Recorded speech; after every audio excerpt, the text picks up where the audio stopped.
नमस्कार, मी अर्जुन शिंदे आणि तुम्ही पाहत आहात अर्जुन 24 तास.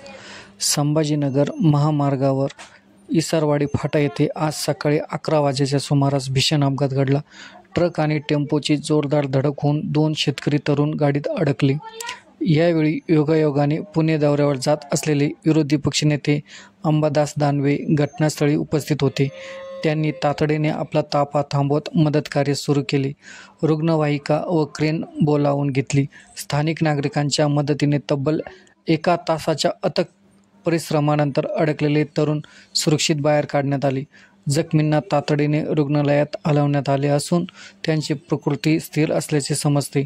प्राथमिक माहितीनुसार अपघातग्रस्त तरुणांची नावे कन्नड तालुक्यातील देवगाव रंगारी येथील सुहास कांबळे आणि पवन पठारे अशी आहेत. या घटनेमुळे अंबादास दानवे यांचे सर्वत्र कौतुक होत आहे.